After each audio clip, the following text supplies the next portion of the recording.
Evening, and welcome to this policy and practice seminar hosted by the UCL School of Public Policy, jointly with UCL Center on U.S. Politics. My name is Thomas Gift. I'm an associate professor of political science and the director of the Center on U.S. Politics, and I'll be your chair.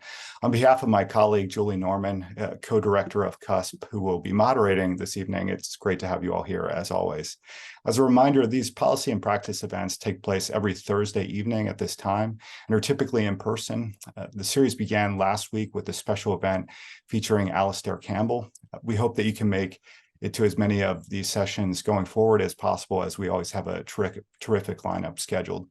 The title of this evening's seminar is The End of Affirmative Action, Impact on Diversity in U.S. Universities. The topic, of course, is crucial and a timely one. In a landmark ruling earlier this year, the U.S. Supreme Court struck down the constitutionality of race-conscious affirmative action programs in college and university admissions. It's a decision that's been equally praised and criticized by activists and members of the American public. And it's also a ruling that's left universities grappling with what this new legal landscape means for their efforts to ensure diversity, equity, and access to American higher education. To discuss this topic, we're really delighted to welcome three expert speakers. First, we have Peter Arcidiacono, a professor of economics at Duke University and an expert on race and admissions in higher education. Peter served as an expert witness for Students for Fair Admissions in the Supreme Court case against Harvard that ruled against affirmative action's legality. Next, we have Tiffany Atkins, who's an assistant professor of law at the University of Kentucky Law School. Tiffany penned an amicus brief in Students for Fair Admissions versus the University of North Carolina, the other defendant in the pair of affirmative action cases. And then last but not least, we have Mark Walsh, who's a contributing writer to Education Week. He's covered education issues involving the U.S. Supreme Court and lower courts for more than 25 years. Welcome so much to each of you. Just a little bit about the event format before we get started. Each speaker will offer brief opening remarks of about 3 to 4 minutes. Then we'll have a panel discussion for around 20 minutes, led by my colleague, Julie. And finally, we'll open up the floor to your questions for the bulk of the program. If you'd like to ask a question, please raise your virtual hand and we'll call on you. A final note before I hand it over to our first speaker: the entire session, including the Q&A, is being recorded and will be posted online at the department's website, our YouTube channel, and our podcast. If you speak, you'll be heard in the recording. We'll let you know when the recording is available, and we hope you might share it with others. If we could just go around, starting with Tiffany, and then Peter, and then Mark, that would be terrific. So Tiffany, I'll hand the floor to you. Well, good evening. It's afternoon here, but I guess it's evening there. So good evening. Thank you so much for having me and for including me in this important conversation about the future of affirmative action in higher education. As Thomas mentioned, I'm a law professor. I write in the area of race in the law, family law, and some others. And I was a part of the team that worked on an amicus brief in support of the continued use of race-conscious admissions in higher education. And just a little bit about my background and why I chose to write the brief. It was important for me and the team that worked on the brief together to be sure that the history, purpose, and intent of affirmative action or race-conscious admissions were not lost, that the actual intent behind these practices were maintained, understood, and considered by the court as they heard and issued their opinion. And it was important for us to reiterate the continued constitutionality of the use of race-conscious admissions to uphold the promise of equality to Black and Brown people and other communities of color. Prior challenges to affirmative action and race-conscious admissions in higher education, particularly the split in the Bakke decision, prior challenges focused primarily on the diversity rationale, that affirmative action could only be used to further educational diversity in the classroom. And while this is certainly an important and a compelling interest, as all the courts have said after Bakke, it is not the only interest. And it was important for us to highlight the important interest of remediation, that the Constitution can and should be used to remediate prior harm against particularly Black people with the use of Jim Crow and then other communities of color as well. I was asked to talk a little about the brief. And so the brief that we wrote was written on behalf of Black women law professors. So we took a very, very narrow focus in this group. And we did so because we argued a few things. One, that Black people have made enormous contributions to the educational system in the United States, even before they were granted full access to education in Brown v. Board of Education in 1954. And so rolling back affirmative action or weakening affirmative action, as we've seen the court do here, would likely lead to less opportunity for Black students in higher education and would offend the purposes of the 14th Amendment and all of the Reconstruction Amendments extending full citizenship to Black Americans. Next, we thought it important to highlight the ugly history of excluding Black Americans from higher education, which was reinforced through constitutional jurisprudence, Supreme Court cases, including Plessy v. Ferguson and Jim Crow laws throughout the South, that by requiring separate and largely unequal educational opportunities, this created disparities and harm in the educational attainment for communities of color and access and opportunities. And finally, we argued that the impact in the classroom, should affirmative action be struck down, would be drastic and harmful, not just to communities of color, but to society as a whole. It would deepen racial disparities between groups. It would disadvantage Black candidates and other students of color in the admissions process. And then finally, it would continue to fuel racist stereotypes about people of color in higher education. So we were really happy to work on that brief and to see that it was cited by Justice Sotomayor in her dissenting opinion. So I look forward to your questions and comments. Thank you again for having me.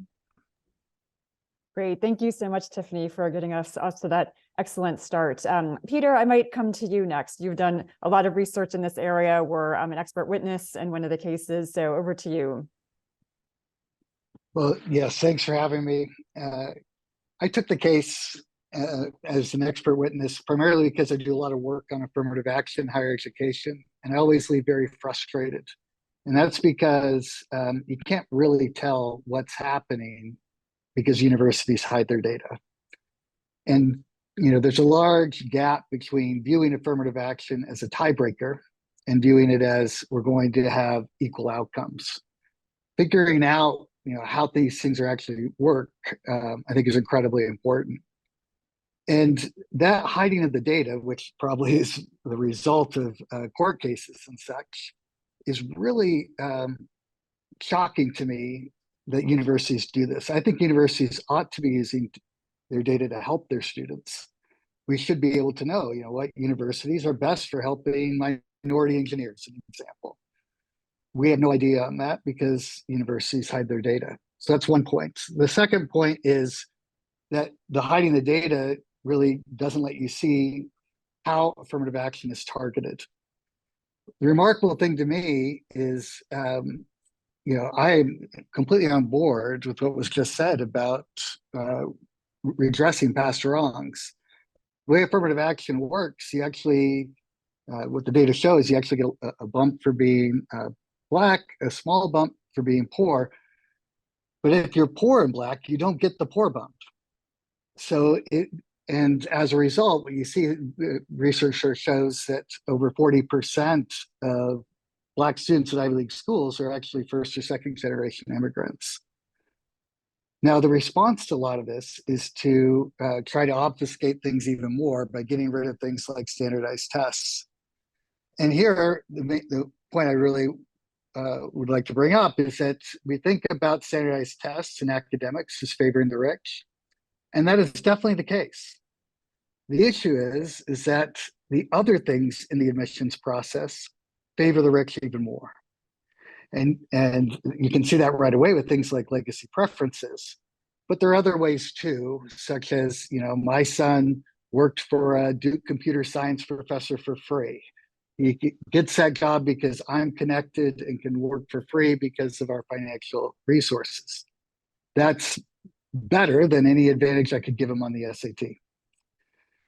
So thinking about, the intricacies of these things and the nuances of it, that's really what I want to be about, is to expose what's happening so we can actually work for a solution.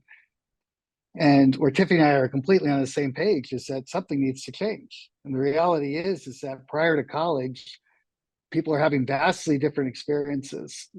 My somewhat concern with affirmative action is it provides a way of covering up the fact that there are really unequal outcomes happening prior to college that we have to address, and that always seem to get second fiddle in comparison to what's happening in higher ed. And that's because, my experience in higher ed is that higher ed's really good at making the attention about themselves without actually dealing with the issues, the underlying issues. Great, thank you so much, Peter. Mark, last but definitely not least, decades of experience covering the Supreme Court in education. I know you're often right there in the courtroom, so we're very interested to hear your thoughts. Well, thank you, Julie and Thomas, and good evening, everyone. Peter and Tiffany are involved in different ways in the case, I'm a reporter, so I'm not involved in trying to be, down the middle on these things that come before the Supreme Court. I was just going to lead with a quick story about that might be relatable to your base audience there. Education Week kind of primarily covers K-12 education here in the United States, but I certainly cover all the big education cases, and we have the Chronicle of Higher Education here. And but some years ago, when I was still at Education Week full-time, we had an exchange program where we had an editor come from the Times Educational Supplement, which I think was at one time affiliated with the Times of London, but it's been independent for many years, and they're much bigger than our similar publications here, this person, I got to talking to him at one point, and I said, well, I cover education law. And he said to me, like, well, that's an entire beat. That's your whole job. Like, is there a need for that? And I explained that, well, lots of things relating to education policy and other things in the United States end up in the courts and are kind of guided and decided in the courts. And that's fine. And so I took it from his reaction that maybe that was less so in Britain, but I don't know if that's still true today. But yes, I have been doing that, and was in the courtroom a year ago, just about, for what turned out to be 5 hours of arguments in these two cases. They were argued separately. The case involving Harvard and the case involving the University of North Carolina. And I wouldn't necessarily, although those recordings are available, I wouldn't necessarily recommend people go listen to those 5 hours, but I do recommend to people read the opinion, which came out in June.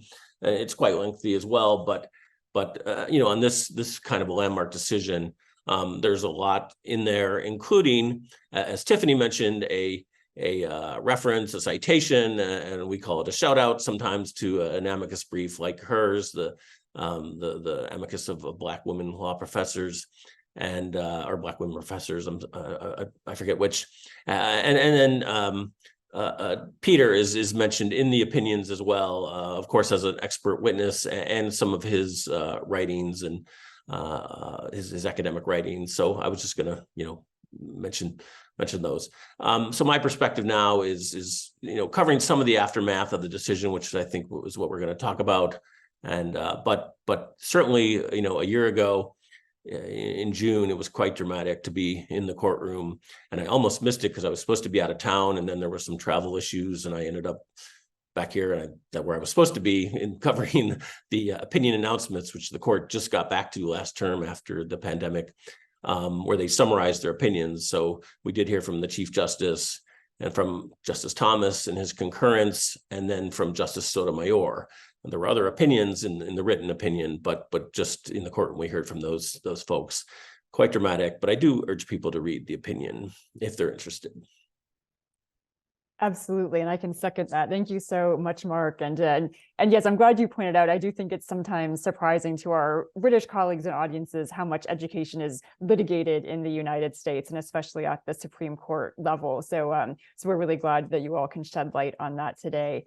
I have a few questions I'll pose to our panelists, but for audience members, if you would like to start thinking of questions and entering questions into the chat, we will come to those very soon as well. But I might start out with posing a question to Tiffany, and then anyone else who would like to chime in as well. You know, Tiffany, you mentioned very specifically this idea of remediation, and I was wondering, you know, can you tell us more about the evidence that exists for race-conscious affirmative action, how it's helped to address historical racial disparities in education and employment up till now? Sure. Well, I think it's important to sort of remember the history and to put affirmative action in context. So affirmative action was developed as part of the fulfillment of the promise of Brown v. Board of Education that provided opportunity and educational access to Black people, striking down Plessy v. Ferguson. And then after that, the court and the federal government sort of grappled with how and what to do, right? So we saw Brown 2 have to be issued so schools like UNC would actually do the work of integration. Shortly afterwards, 1960, 1964, we see passage of the Civil Rights Act. We see President Kennedy issue this statement that companies and the government should take affirmative action to make sure there was no discrimination in the issuance of government contracts. Because prior to, Jim Crow was the law of the land, right? That people could discriminate against Black people, could exclude them from work and other opportunities based solely on race. And so we see the affirmative action ordinance and that President Lyndon Johnson actually signed. Then followed by the assassination of Martin Luther King Jr. So if we think about it in context, that this law and this practice happened in order to remediate Jim Crow, then anecdotally, we can see how there would be more access and opportunity in education and also in employment, the Adirondack case, things like that, that said that you have to provide equal opportunity to Black people. And then Title IV, or Title VI rather, says that any institution receiving federal funds can't discriminate on the basis of race. So this provides access to people and organizations that have previously been excluded. On the educational front, we can also track. So from the 1970s, when we see states, or sort of 1969 really following MLK's assassination, we can see data. So prior to then, so if we look at 1969, the number of Black students who were admitted into Ivy League schools doubled. So it went from a very marginal amount into 1969, it doubled. By 1970 and 1976, it went from 500,000 Black students enrolled in Ivy League colleges to over 1 million. So between 76 and 80, and these numbers continue to grow. So if we think anecdotally, the number of people who were excluded because of separate but equal, and then after that, the number of HBCUs and schools that were started and opportunities for Black people, we can certainly see that the holistic review of a candidate, including race as one of many factors, Harvard included hundreds, UNC 40, we can see that this created access and opportunity for hundreds of thousands, millions of Black students who were systematically excluded prior to. So I think, yes, we can see that there has been a significant increase both in the number, and then that leads to increases in the number of people who hold elite jobs, who get opportunities, who get to run for public office and things like that. Great, thank you so much. And Peter, I'll come to you next, and kind of dovetailing off that. You mentioned a lot about socioeconomic factors and the fact that that's often not taken into account as much as people think. A lot of people now, as you said, are rethinking affirmative action, are looking at socioeconomic status as perhaps a different kind of measure for overcoming adversity. What are your thoughts on that, and what has your data and research shown in that area? Well, I think just to link back to what Tiffany was talking about, affirmative action really, is about where people go to college, not whether they go to college. And so that really ties into why it really matters much more at the Ivy League schools. But you can really see the sort of the tie-in to the socioeconomic factors, because right after the ruling, UNC announced that they're actually going to waive tuition and fees for anybody making under $80,000. And so I think that sort of fits in with and actually it's why Rick Kallenberg, who was the other expert witness poor students for fair admissions, why he was on that side, because he sees it as that the poor always get left out of these discussions. And so he's actually very big on race neutral alternatives, where you're using these other factors such as income to try to restore representation. Now, to be clear, those factors will not get you all the way back. And that's one of the issues I'm sure that Tiffany's thinking about here, that taking into account just socioeconomic preferences is not going to restore Harvard's percent Black to what it was prior to affirmative action. So there are sort of these different levers, and nothing seems to work out perfectly. Great, thank you. And again, if anyone would like to comment to each other, please do. And again, just a reminder to audience members to go ahead and start thinking and entering your questions. We'll come to you in just a few moments. Mark, I was wondering if you could say a bit more about the case in particular and how it was framed, not only around affirmative action historically, but particularly around a sense of discrimination for Asian American students. At UCL, we have a number of students from Asian backgrounds, and that was a slightly different narrative for the affirmative action conversation than I think we've seen in previous court cases. Sure. So Students for Fair Admissions was an organization that challenged these policies at Harvard and UNC. There were no individual plaintiffs in this case. There had been in the most recent case, but Students for Fair Admissions made the argument that these admissions policies did discriminate against Asian American applicants. And then as discovery in those cases, and particularly in the Harvard case, there was some, damaging evidence turned up about, or certainly what SFFA argued was damaging evidence about how Asian American applicants were treated, and to get into some of the weeds and the details of the actual admissions process, their personality ratings and so forth,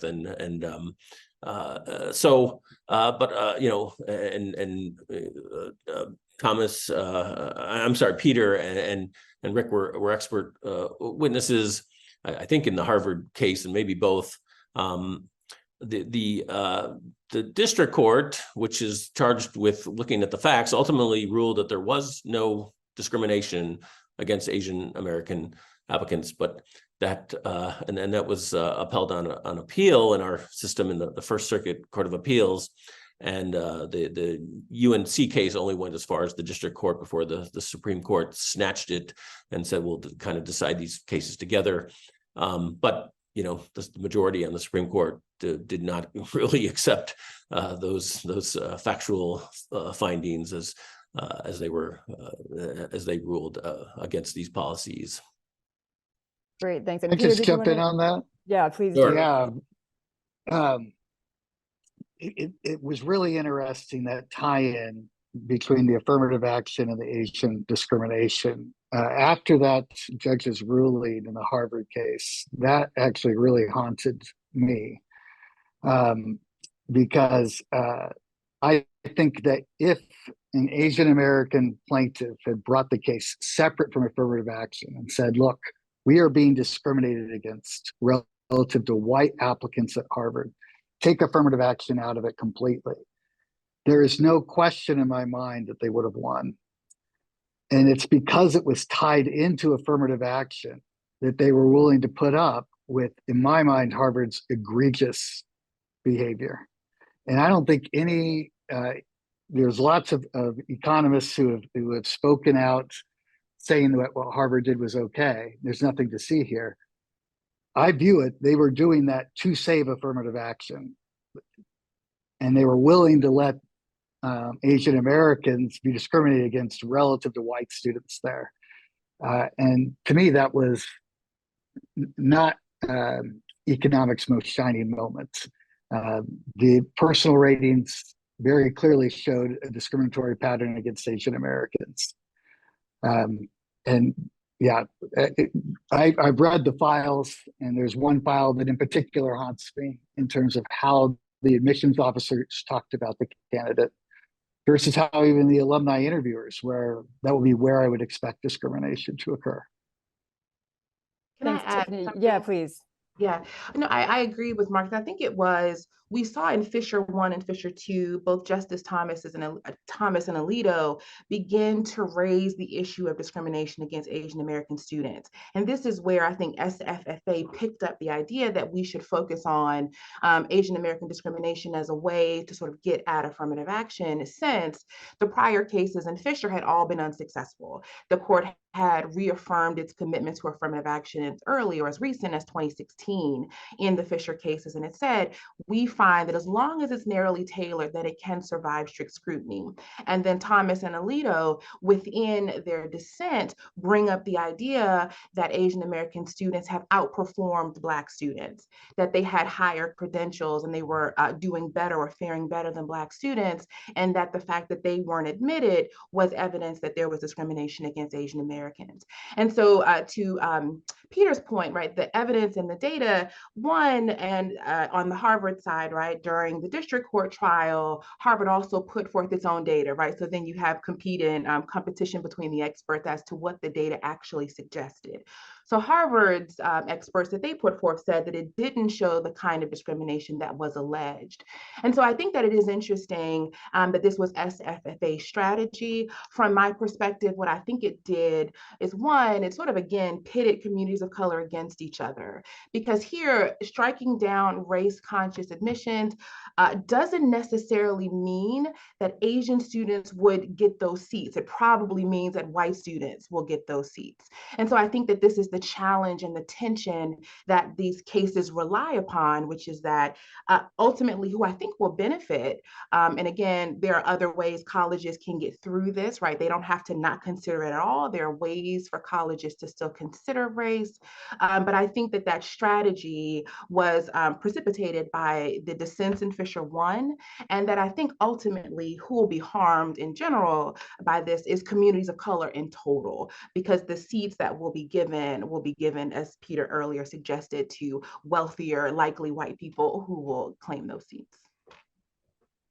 Thank you all. And I would like to turn it over to audience questions in just a minute. But on that point that Tiffany just made about how universities will respond to this, I would like to just ask, what will universities do? Will they be adjusting their policies by adopting maybe more discrete forms of preferential treatment, or by trying to more outwardly embrace other kinds of more equitable policies? What's next for universities? And anyone who would like to start us on that. I mean, can I chime in just a little bit about what's going on? Is certainly, on the one hand, this decision was expected. On the other hand, it was still a shock to the system, because it does affect a large number of universities, colleges and universities in the United States. And but they were, braced for this outcome, and certainly they had to. This did mean the end of affirmative action as we've known it for 45 years or so. So we can get more, I think, into the practical, what's happening, on the ground. There's certainly, they're getting a lot of different advice, some kind of different advice from the Biden administration, which is saying there's still many things you can do that may be race conscious to some degree. And they're getting some advice, certainly from their own lawyers, but from state attorneys general and advocates, and other lawsuits are being filed. And there's, there are challenges to diversity, equity, and inclusion, and to scholarship programs and so forth. So that's all going on. I would just, I don't want to overwhelm with quotes from this very long opinion, but I'm, just one that is kind of a key point from the Chief Justice's opinion for the court at the very end, is where he said, nothing in this opinion should be construed as prohibiting universities from considering an applicant's discussion of how race affected his or her life, be it through discrimination, inspiration, or otherwise. And he went on and discussed, but also made the point, but the student must be treated based on his or her experiences as an individual, not on the basis of race. That gave somewhat of an opening, but what does that mean exactly is being debated. Yeah, if I may. Yes, sir. Oh, I'm sorry, Peter, go ahead. No, you go first. That's great. To Mark's point, yeah, the court doesn't say that universities must completely ignore race. What they say is that it can't be, Peter mentioned this earlier, you can't give a tip. Race can't be the tipping factor. So the court still says that you can consider it, but it has to be a part of a greater goal. So it can't be the student is Black, and so, or they're Asian, or they're Latino, and so they get in as a plus. But are they a leader?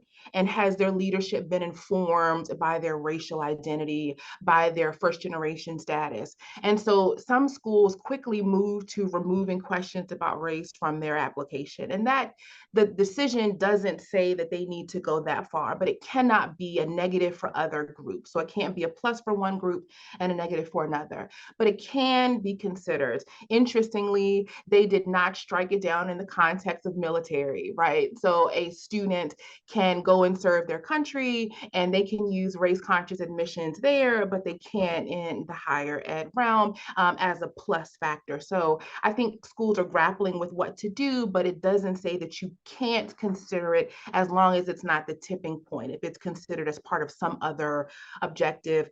There is an opportunity for schools like UNC. So UNC was built by slaves and completely excluded Black people even after Brown.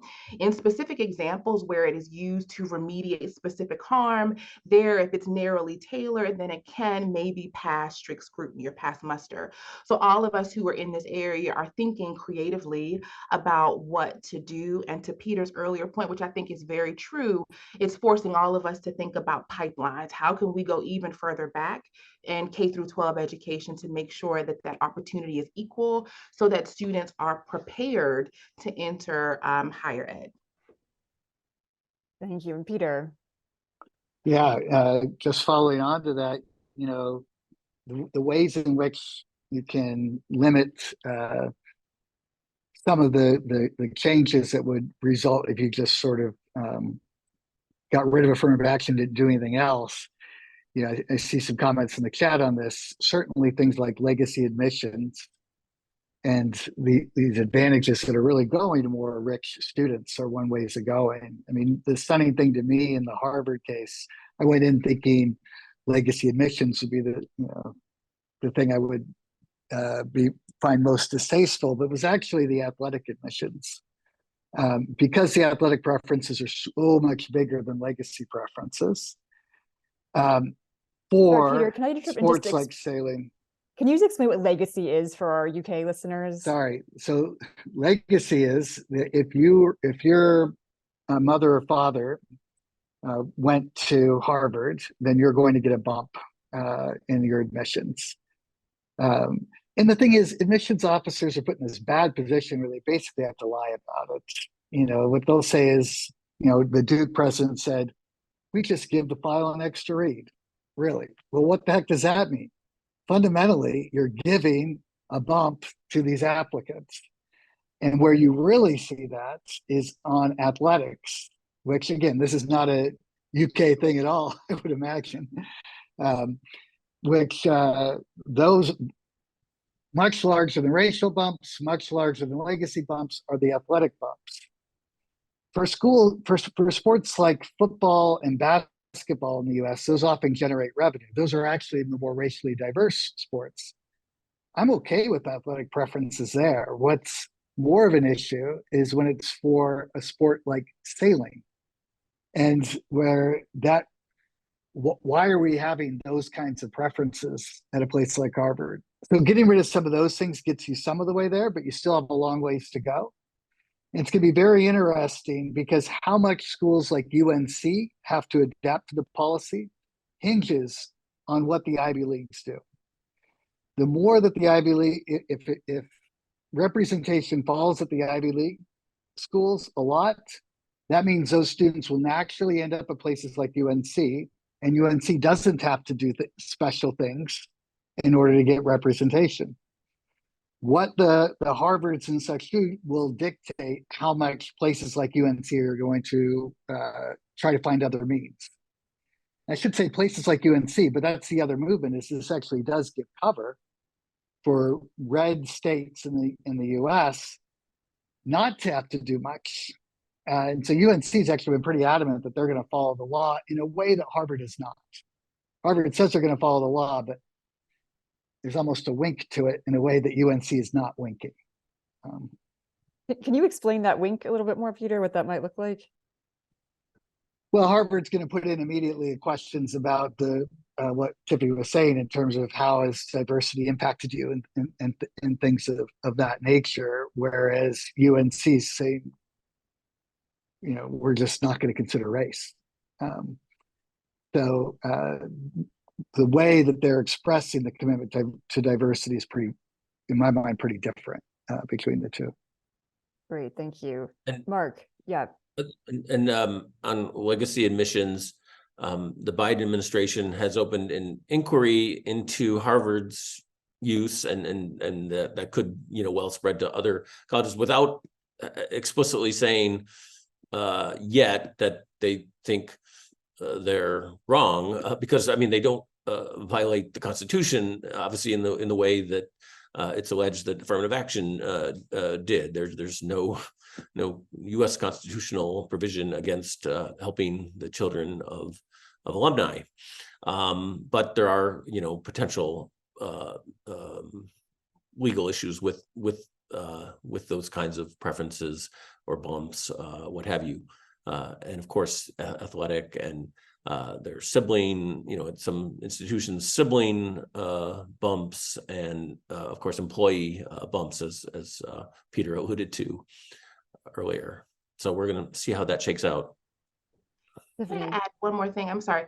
What's interesting to me about legacy and why I think legacy admissions are so harmful, when you think about a school like UNC that refused to integrate until the 1980s, the legacy, who will have parents that attended this school are largely going to be white people, right? And so it's going to create disparities. How many, I mean, there certainly, this is not to say that there aren't Black students who could say their parents went to UNC, but given their history, it will be predominantly who are the donors. These are likely wealthier or wealthier white people whose children get in. And to me, that is going to begin to draw distinctions among groups.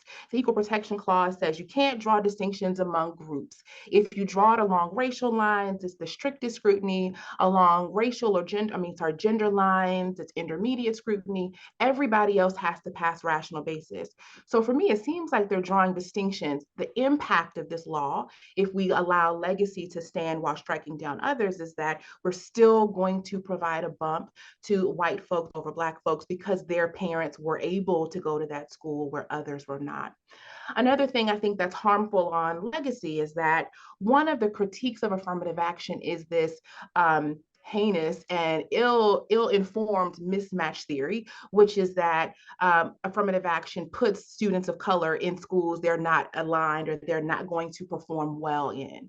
But that is so steeped in racism because it never comes up with legacy students.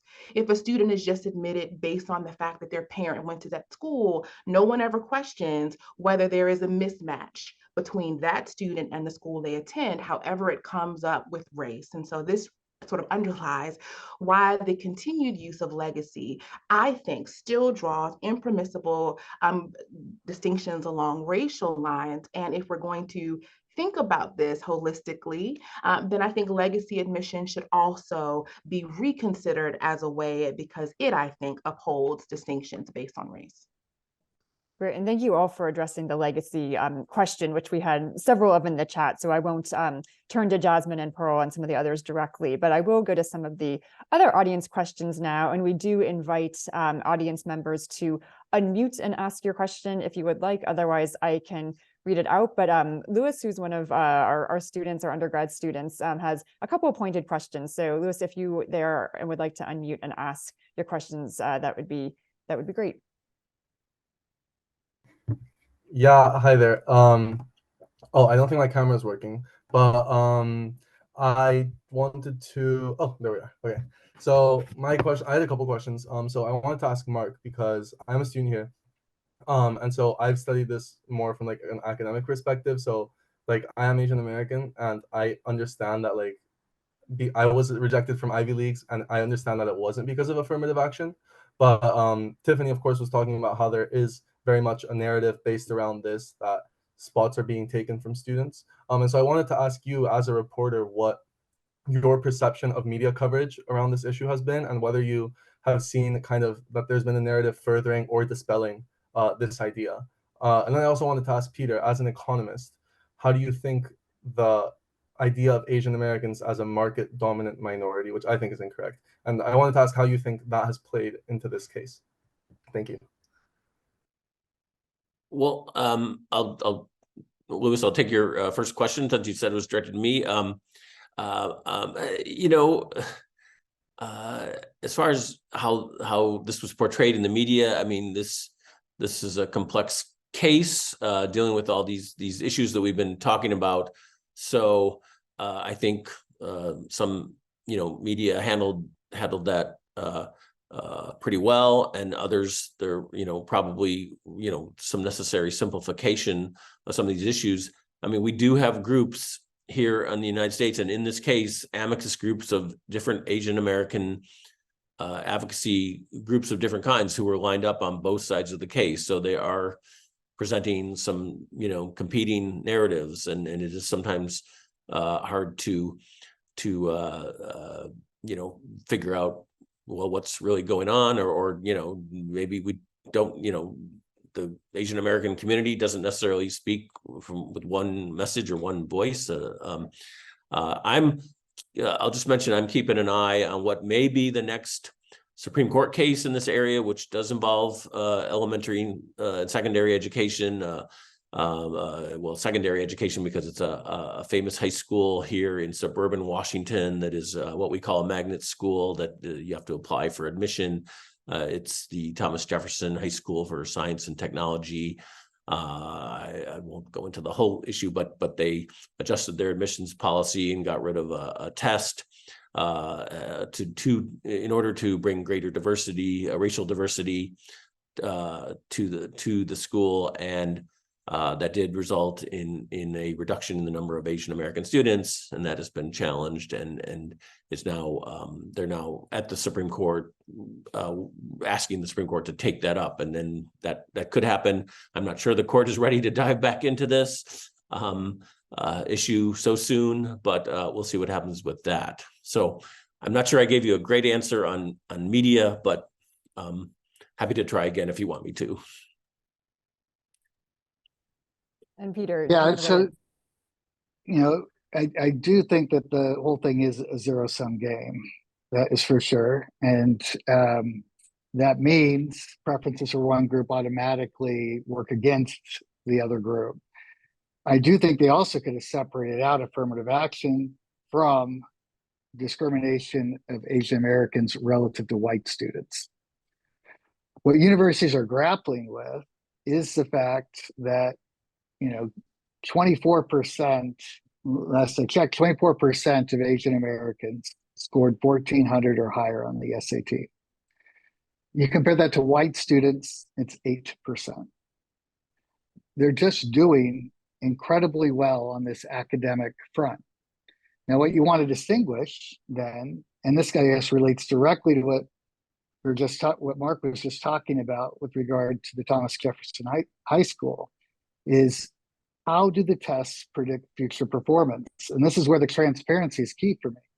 If those tests are screening on things that are not relevant for how you're going to do in the future, then those are bad tests, and maybe racist tests, because they're leading to these bad outcomes for no good reason. Having the data to sort of see how this stuff maps so that we can design the systems correctly, I think is incredibly important. And there, I think things, even within the SAT, I think certain parts of the SAT are more relevant to others. SAT math is actually very important for your success in majors like economics and engineering, and not so important in others. Making those distinctions is how, and making it transparent, helps to restore trust in the system.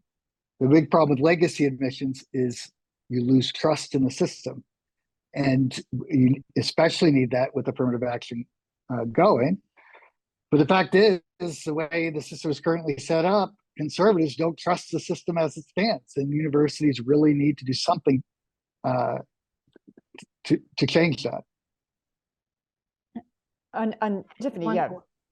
I was going to add to Lewis's question. Thank you for your question. I think your last point about sort of this narrative, they started calling it after Fisher, right? After Fisher, when Thomas and Alito began talking about Asian Americans and how much better they're doing than white students and Black students, there began this myth, right, that Asian American students have achieved things. They have arrived, that they're all doing well, they're perfect, and all is well. I find that offensive because it ignores how Asian Americans are still discriminated against. We're seeing attacks on the Asian American community. Many are being killed. And so this idea that because of test scores, this suggests that discrimination or otherwise mistreatment of Asian Americans has ended, I find it offensive because it's not accurate, right? We still see discrimination against this community of color. Also, for test scores and other merit measures, I think to Peter's point, it all needs to be retooled.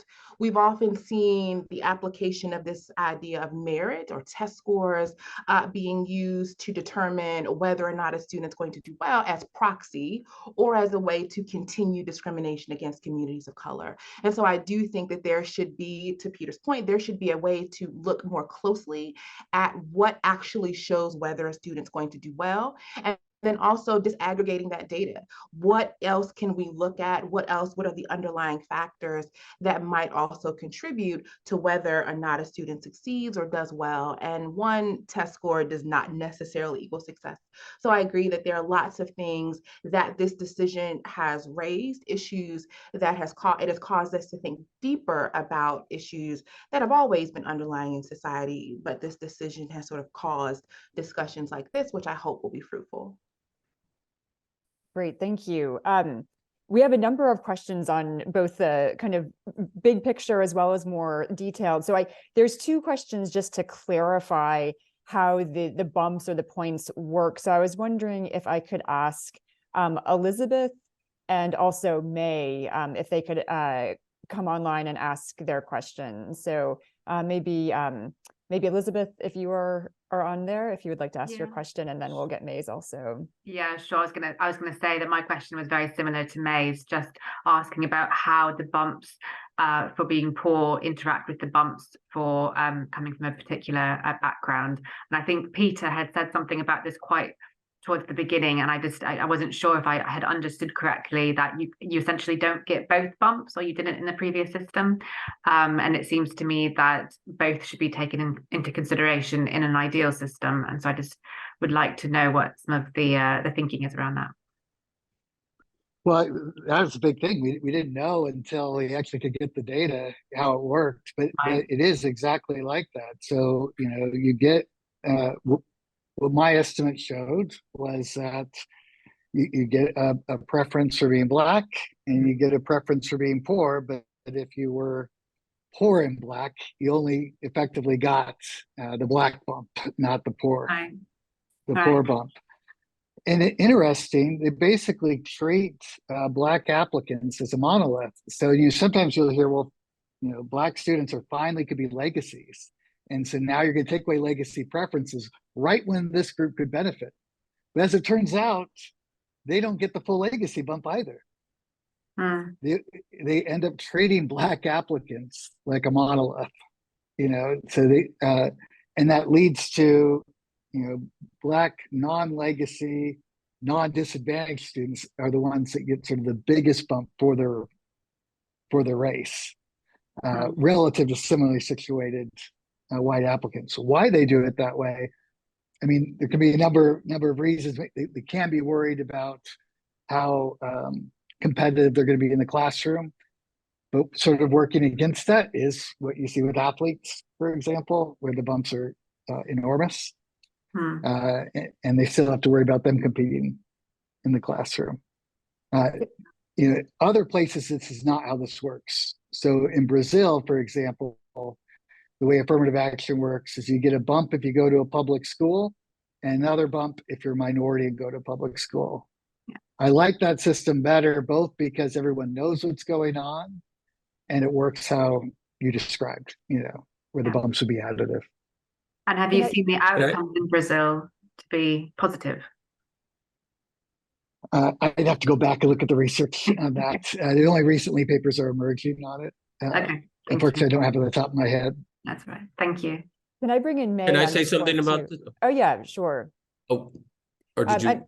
I might just have May ask her question because it's related. It's about refugees and other considerations for the bump. So maybe if May, you can ask, and then we'll have another response from Mark on this topic. Thank you. Can you hear me okay? So yeah, I mean, I'm a Brit and been living here for a while. I have a high school senior, and she set up a sort of a little club at school to help refugee children through interfaith ministries, actually youth. And I mean, from her experience, these kids have grown up traumatized in camps, or so they don't even have the cultural or language skills. They're sort of thrust into high school at so this is a question about that, like when, if at all, these kids will get recognition, as well as others. I'm not excluding also including others who are poor and white. So I'm not American, so excuse me for some of the historical content, but I guess the question is, one, how long do we go on with giving Black students an advantage, and especially if their parents have actually been educated, have given them advantage? So I'll leave it there. Great, thank you. Yeah, and so again, kind of this question of refugees, other groups that might be taken into consideration. So I know, Mark, you had comments, and Tiffany, it looks like you're writing also. So just on that, I mean, I don't know about at schools admissions policies, other than, certainly personal disadvantage, the kind that Chief Justice alluded to, is something you would want to make this school understand through your essays, or if you are applying. And we certainly have seen in this country people come from recent immigrant groups or refugee groups, and those who have excelled in their K-12 schooling are in a position to be applying to the top schools, and I think they probably do get an advantage for that personal story. And just the point about how long does this any kind of affirmative action, I mean, it would after the 2003 decision involving the University of Michigan, it was supposed to be 25 years, and it ended after 20 years with the decision last year, because the conservative majority of the court said it doesn't seem to be any end in sight for the kinds of preferences that are being used, and the universities seem to be resistant to phasing it out, and that was part of the thinking of the decision there. And now I forgot my other point I was going to make, but I'm sure it will come back to me. So I'll let someone else. Great, Tiffany, do you want to chime in here? Yeah. Yeah. Well, May, thank you for your question. What I think, why I began my remarks earlier with that context, because I think it's important to keep the history in mind. So we're talking about, and the decision Mark was mentioning, I think was Grutter, right? Justice Sandra Day O'Connor said that there should be a 25-year limit, which many of us thought was surprising. Because when you consider 260 plus years of institutionalized slavery, and then you compound that with, so from the 13th Amendment through Brown v. Board of Education, or even further through the Civil Rights Act of 1964, you're also considering hundreds of more years of legal discrimination against Black people, Latinos, and other communities of color. 25 years is not enough time to remediate the centuries of harm. So I'm a lawyer in the US. I'm a first-generation college student as well. Despite all the education and opportunities that I might have been given access to, and others like me have given access to, there's still only 5% of lawyers in the United States are Black, 3% are Latino, right? And so we're still seeing huge disparities between the opportunities that people of color are afforded here in the United States. So one, I think your point about refugees is well taken. And I think most schools would consider that in their statements about experiences that create a unique and might enrich the diversity of the classrooms. I certainly agree with you that those things should be considered, but I don't think that we need to take off the table race as a factor, because it, to me, serves as erasure of communities of color who now have to pretend as though they are not from this background so as not to offend, right? Where others don't have that same burden.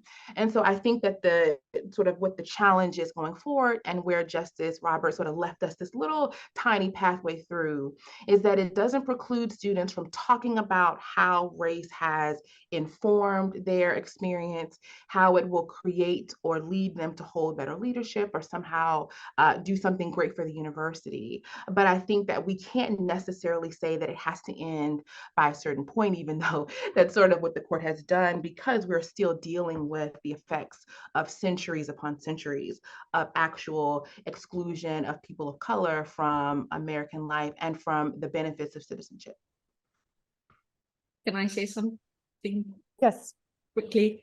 I understand that, and I've been appalled moving here and reading and understanding what's happened, you know, and how late it was that everything was or seems to be corrected. But I think my point is, rather than have other students have to write it in their essay, and, you know, I mean, my daughter has disabilities, mental learning disability. She didn't want that in her essay, but there was a box that she ticked in the UCAS application. That's all she had to do.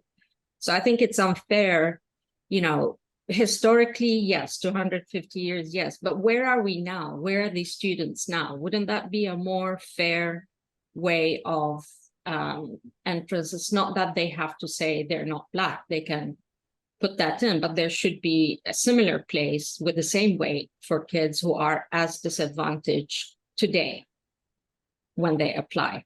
That's I think that's what the court hopes to do going forward by, you know, some schools removing the boxes. Sorry for my ignorance. Yeah. No. I think, you know, after the decision, to Peter's point, some schools remove the question of race altogether, where others have just sort of said, you can talk about this in your statement.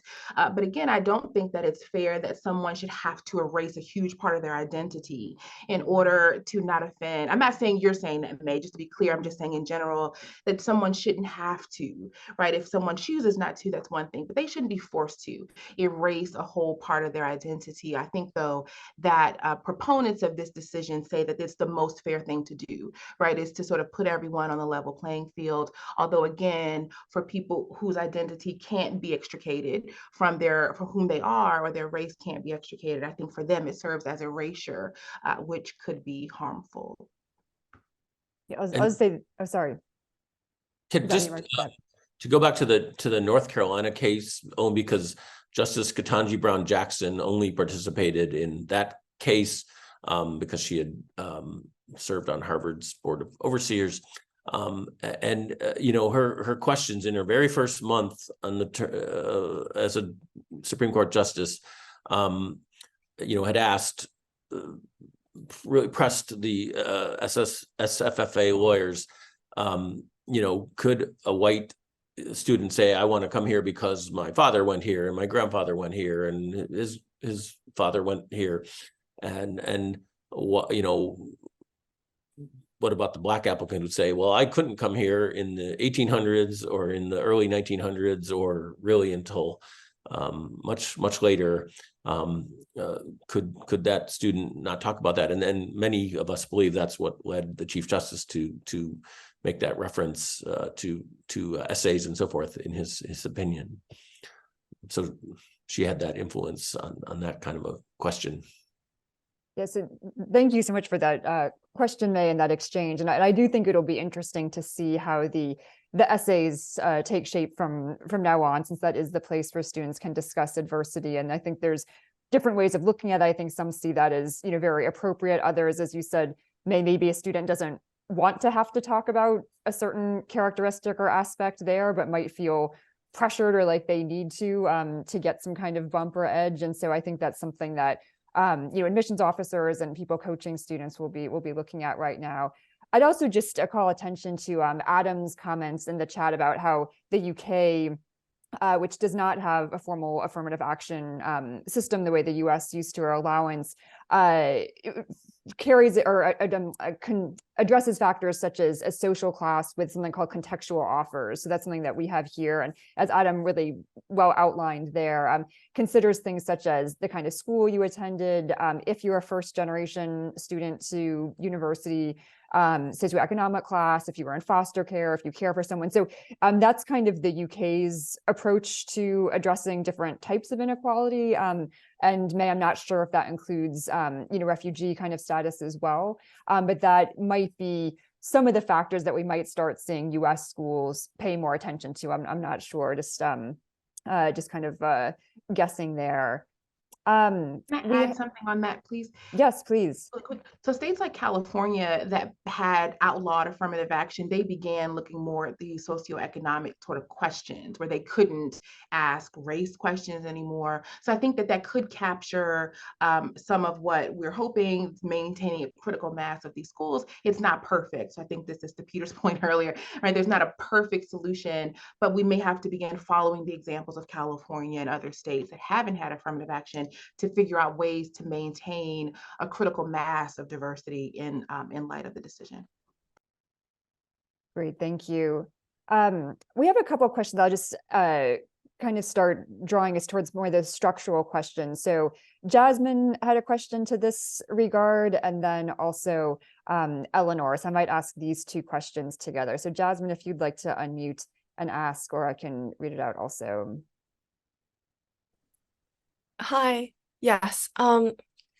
So I have a question on institutional discrimination in general. So given that the role that these relatively wealthy East Asian American students, I am Asian, by the way, and I got rejected from a couple of Ivies, but I was wondering that because Students for Fair Admissions is driven mostly by wealthy East Asian American students, can you argue that advocacy against these affirmative action is pitting minority students against each other?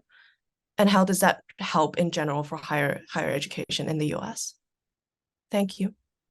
Great, thanks, Jasmine. So kind of a question a little bit on what I think Tiffany was touching on before. And Eleanor, your question was a little bit different, but I think also gets to this idea of how we think about more larger structural issues of equality, or maybe that was Fergus, you'd like to ask that. Yeah, that was me on Eleanor's computer. Yeah, thanks. So I suppose, yeah, I've been thinking in this debate, right? So why do these admission criteria matter so much, right? Like, obviously they matter to the individuals involved, right? But why in a macro sense do they matter so much?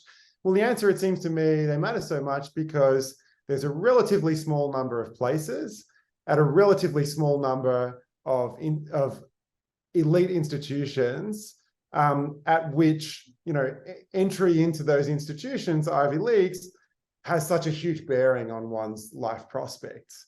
And that's why kind of the stakes are so high in kind of what the weightings are for different, admissions criteria and different factors. And so I suppose the sort of obvious solution, right, from a policy perspective is to expand the supply of high quality higher education, even sort of forgetting about all of the stuff pre-education, which the speakers talked about earlier. Now, I'm not naive about US politics and maybe the difficulty of doing that, but I suppose my question is, has the decision provoked any sort of wider discussion about these sort of larger structural issues and how to address those? Or has it been, as the previous questioner mentioned, kind of just focusing on what's the next in terms of changing the criteria and so on? Because it sort of strikes me that conservatives probably love that the conversation is being maintained at that level, right? Where if the liberals are fighting with one another over a small number of places rather than sort of challenging the bigger picture structural questions, and that's probably kind of exactly what they would want. So there's a sort of cynic in me is kind of wondering if is this really, is this going to help shake things up, or are we kind of sort of having similar debates about the minutiae? Great, thanks, Fergus. So two slightly different questions. So maybe if our panelists like to weigh in on either or both. Yeah, so to the first question, I think Jasmine's question about sort of pitting communities of color against each other, I think absolutely it's done that. Interestingly, in 2022, a voting survey was done of Asian Americans, and 69% of them said that they still supported affirmative action. This is in 2022, because it created opportunities for women and communities of color. And so here we have a very sort of small number of people who are, again, being used by SFFA in this opinion. So I do think it's pitting communities of color against each other, where again, I think the beneficiary of this decision won't necessarily be Asian American students who get those seats. I think it will still benefit white students who will get those seats. So the decision doesn't necessarily mean that we will see increases of diversity in that way. To the second question, I do think that there has been discussion about structural things we can do. So Title VII of the Civil Rights I always get those mixed up. Title VI of the Civil Rights Act still says that anyone or any organization that receives federal funding must not discriminate on the basis of race. And so there is a push to make sure that institutions are following this, to enforce discrimination laws, even outside of just admissions, but throughout the entire collegiate process. And then beyond that, making more robust pipeline programs. Interestingly, we've also seen or heard rumors SFFA is moving its attention towards private law firms, right? A lot of these law firms, because again, only 5% of lawyers in the US are Black, even smaller for Latino and Asian Americans, SFFA has moved its attention towards targeting diversity programs in law firms. And so we're beginning to see more conversations about how can we maintain this meaningful diversity with an organization that is committed to striking down or removing any kind of conversation. And so one of the things that we're seeing more conversation about is regarding civil rights protections overall, not just in higher ed, but in all folks or all places that receive federal funding, making sure that everyone is abiding by the Civil Rights Act. So that's, again, outside of this conversation. It's making folks think more broadly, but as SFFA targets different groups, now the focus has to shift now towards private firms. And the question is, what's next? Thank you. And if I can, I would just say, it's not just rumors, but I think SFFA's affiliate organization has made some requests to law firms about certain recruitment programs, and some of those law firms have caved in pretty quickly, and so that affiliated group has claimed credit for that. And we talked about the military service academies here. SFFA has sued two, the United States Military Academy at West Point and the U.S. Naval Academy to proceed with that question that the Chief Justice's opinion left open. And the point I was going to make before is that Peter mentioned his fellow expert witness in this case. Rick Kahlenberg is one of the leading advocates of using socioeconomic factors instead of race. And that's what many institutions do, and what's done in California and the other states where the use of race has long been outlawed. But some of the folks, and I mean, Peter can speak for himself about where he thinks on this, but some of the challengers to affirmative action, or maybe more strident than him, are now saying, we're not so sure about that either. If it's just being used then to achieve the same results, we'd be willing to go after that. And they're already doing that to some degree in this Thomas Jefferson case. Peter? Yeah, so on the expanding the schools point, and people have been talking about that. And I think what ends up happening is the reason it doesn't occur is because if Harvard expands, then they feel like they're sacrificing quality, and then they don't look as good as Princeton, So we have this big coordination failure. It's actually part of the reason these preferences have gotten so big. Preferences for legacies all across the board have been growing over time because things have gotten more and more competitive over time.